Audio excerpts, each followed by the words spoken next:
25 दिसंबर, जी हां, बात हम आज की कर रहे हैं। आमतौर पर दुनिया भर में क्रिसमस के हवाले से एक मजहबी और त्योहार का दिन समझा जाता है, लेकिन इस साल बांग्लादेश में यही तारीख सियासी बेचैनी, मुमकिना अवामी हुजूम, तशद्दुद के खदशात और बैनुल-अक़वामी सिफारती तशवीश की अलामत बन गई है। दरअसल जर्मन सिफारत खाने की अचानक बंदिश और अमरीकी सिफारत खाने की एडवाइजरी ने एक बुनियादी सवाल को जन्म दिया है। आखिर 25 दिसंबर को बांग्लादेश में ऐसा क्या होने जा रहा है कि मगरबी ताकतें इस कदर मोहतात हो गई हैं? ये बहुत बड़ा सवाल है। जर्मनी सिफारत खाने ने ऐलान किया है कि वो 25 दिसंबर को बंद रहेगा, यानी आज बंद रहेगा। ताहम इस बंदिश की कोई वाज़े तौर पर वजह नहीं बताई गई है। सिफारती हलकों में ऐसी खामोश बंदिश को अमूमन सिक्योरिटी खदशात से जोड़ा जाता है, यानी जिस तरह के हालात बांग्लादेश में बने हुए हैं, जिस तरह से पुरतशद्दुद एहतजाज बांग्लादेश में हो रहे हैं, इसे देखते हुए जर्मन सिफारत खाने ने यह बड़ा कदम उठाया है। तो वहीं अमरीकी सिफारत खाने ने 25 दिसंबर के लिए बाज़ाब्ता एडवाइजरी जारी की है। एडवाइजरी में वाज़े तौर पर मुमकिना अवामी रैली, ट्रैफिक जैम और सिक्योरिटी खदशात का जिक्र किया गया है। अमरीकी सिफारत खाने के मुताबिक बांग्लादेश नेशनल पार्टी यानी BNP ने अपने कायम मकाम चेयरपर्सन तारिक रहमान की वतन वापसी के मौके पर ढाका में एक बड़ी अवामी रैली का ऐलान किया है। जी हां, ये अवामी रैली आज ही ढाका में होने वाली है और इसे बांग्लादेश की सियासत के लिए आज के दिन को बहुत बड़ा दिन माना जा रहा है। जिस तरह से बेचैनी है बांग्लादेश में, जिस तरह से एहतजाज हो रहे हैं बांग्लादेश में, जिस तरह से प्रोटेस्ट हो रहे हैं, और इससे पहले आप देखिए कि रहमान की बांग्लादेश आमद से पहले ही धमाका हुआ है ढाका के अंदर, एक बम धमाका हुआ है, इसमें एक शख्स की मौत हुई है। तो कहीं ना कहीं अफरा तफरी जैसे माहौल है, अफरा तफरी जैसे हालात बांग्लादेश में बने हुए हैं। और आज जिस तरह से एक बड़ी रैली तारिक रहमान की होने वाली है, ऐसे में क्या कोई बड़ा सियासी उथल पुथल बांग्लादेश में होगा, यह देखना भी बहुत अहम है। दरअसल यह रैली ताकत के मुजाहरे के तौर पर देखी जा रही है, जिसमें लाखों अफराद की शिरकत का इम्कान है और जाहिर किया जा रहा है कि तारिक रहमान BNP के बानी जियाउर रहमान के बड़े बेटे साबिक वज़ीर आज़म खालिदा जिया के साहबजादे हैं और फौज की हिमायत याफ्ता निगरां हुकूमत ने इन्हें साल 2008 में गिरफ्तार किया। इलाज के लिए बरतानिया गए, तब से लंदन में ही मुकीम है। हालिया इत्तलात के मुताबिक तारिक रहमान ने लंदन में बांग्लादेश हाई कमीशन में ट्रैवल पास के लिए दरख्वास्त दी है।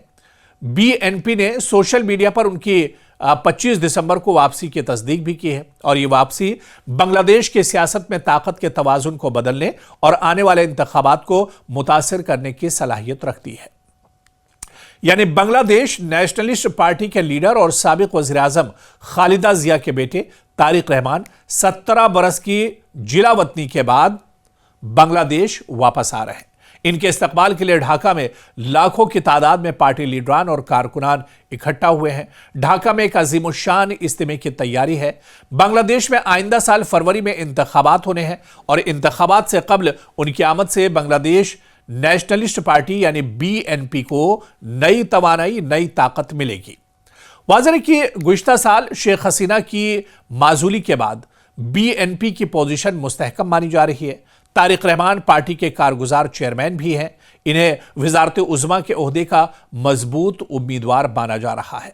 तो तारिक रहमान की मुतवक्का वापसी, बड़ी अवामी रैली, हालिया सियासी कत्ल, भारत मुखालिफ जज्बात और सिफारती तनाव, ये सब अवामिल मिलकर बांग्लादेश को एक मुमकिना फ्लैश पॉइंट बना रहे हैं और इसीलिए जर्मनी ने खामोशी से सिफारत खाना बंद किया है। अमेरिका ने पेशगी एडवाइजरी जारी की है और ऐसे में 25 दिसंबर यानी आज बांग्लादेश के लिए बहस एक तारीख नहीं बल्कि ताकत के मुजाहरे, अवामी सियासत, इलाकाई कशीदगी और आलमी सिफारतकारी का इम्तिहान बन चुका है। यानी आज का दिन बांग्लादेश के लिए बहुत बड़ा दिन है। मगरिबी सिफारत खानों की एहतियात इस बात की अलामत है कि बांग्लादेश में आने वाले दिन सियासी तौर पर गैर मामूली तौर पर हसास हो सकते हैं। अब सबकी नजरें इस पर हैं कि तारिक रहमान की वतन वापसी किस हद तक पुरअमन रहती है और आया बांग्लादेश एक नए सियासी मोड़ की तरफ बढ़ता है या फिर नहीं, क्योंकि बांग्लादेश में जर्मन सिफारतखाने ने कहा है कि 25 दिसंबर को उसका सिफारतखाना बंद रहेगा और इसी तरह से अमेरिका ने भी बाकायदा इस दिन के लिए एडवाइजरी जारी की है। इससे कबल अमेरिका, बरतानिया और यूरोपीय यूनियन के ममालिक ने उस्मान हादी के इंतकाल पर ताज़ियत का इजहार किया था। अब सवाल यह पैदा होता है कि आज का दिन बांग्लादेश में ऐसा क्या होने जा रहा है कि जर्मनी और अमेरिका इस कदर मोहतात है। अमेरिकी सिफारतखाने की तरफ से जारी करदा एडवाइजरी में कहा गया है कि मीडिया रिपोर्ट्स के मुताबिक बांग्लादेश नेशनलिस्ट पार्टी यानी बीएनपी ने कायम मकाम सदर तारिक रहमान की जबकि वापसी के मौके पर 25 दिसंबर को आज ही के दिन उनकी वापसी हो रही है। इस वजह से अमेरिका ने भी एहतियाती कदम उठाया है। लेकिन तारिक रहमान की वापसी पर अब सबकी निगाहें टिकी हुई हैं। क्या तारिक रहमान बांग्लादेश की सियासत में एक बड़ी हलचल पैदा करेंगे, क्योंकि आने वाले 2-3 महीनों के बाद ही बांग्लादेश में इंतखाबात होने वाले हैं और ऐसे में तारिक रहमान का बांग्लादेश वापस आना कई बड़े सवाल उठाता है और इसी वजह से बांग्लादेश की सियासत में एक हलचल सी मची हुई है, क्योंकि पिछले कुछ महीनों से बांग्लादेश में लगातार पुरतशद्दुद एहतजाज हो रहे हैं और इस पुरतशद्दुद हालात में ही तारिक रहमान का बांग्लादेश वापस आना, क्या कुछ हालात अब बांग्लादेश के सियासी हालात होंगे आने वाले दिनों में, ये देखना बहुत अहम होगा। तारिक रहमान के बांग्लादेश पहुंचने के बाद किस तरह के हालात होते हैं, इस पर भी नजर लगातार बनी रहेगी।